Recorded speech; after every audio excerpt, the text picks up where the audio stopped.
Job out of college, my foreman told me to go to finish cab in the big Freightliner truck manufacturing plant, and to get back, our work area is Squeegee sharpener. So I went up to finish cab, and they tore me a new asshole. And they said, "We don't have your Squeegee sharpener.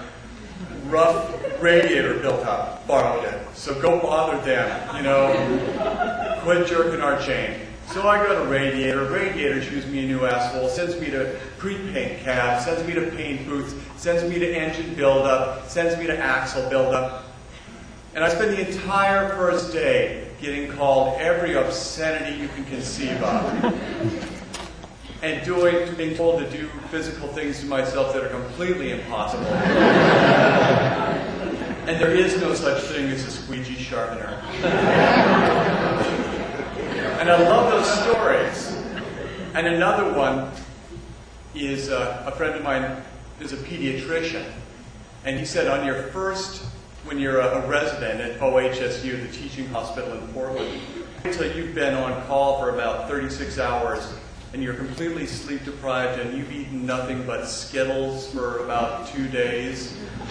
And they wait for you to lay down on a gurney in a hallway in the middle of the night, and the moment you drop off to sleep, they announce, "Dr. So-and-so at room such and such, stat, code blue, stat." And they announce this really loud constantly as you run through the hospital, delirious, to a section, to a wing that's very seldomly used.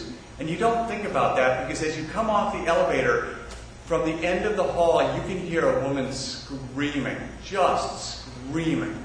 So you're running down the hall, you throw open that door, and the room is draped in a kind of nightmarish way with the curtains pulled between the beds and these fabric screens up, and the lights are down on the floor, so it's lit like in a monster movie with heavy contrasts and shadows, and then something hits you as you throw that door open.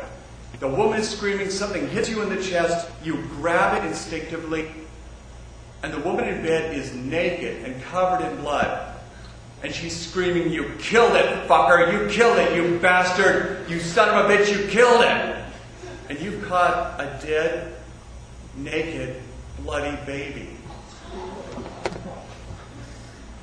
And the reason why the room is so nightmarishly draped is because every doctor on staff is in that room. And the woman in bed is a nurse. And they're all watching this because it's all of them. And the thing that you catch that feels so realistic is a recessa baby, a CPR baby that you practice mouth to mouth. And that's their little initiation. And to take it to traveling, I was in France last fall, and in France this man came up and he said, I'm a veterinarian, and to get into the French Academy in Paris to become a veterinarian is very difficult. And I had to apply for 2 or 3 years. And when I was finally admitted, my peer group, my advisors, threw a big party for me. And they got me really drunk. They got me so drunk.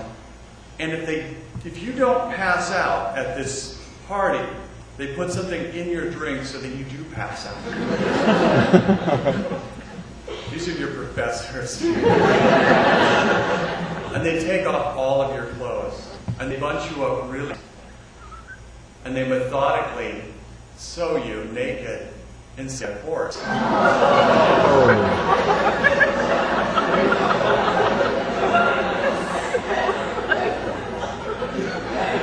And he said, "You wake up. You wake up and it's cold and you're cold and it's stinky. And you're so hungover from whatever that drug was. And it's tight and it's a little suffocating. There's not a lot of air. And you can hear them. You can hear them still drinking and partying somewhere in the darkness.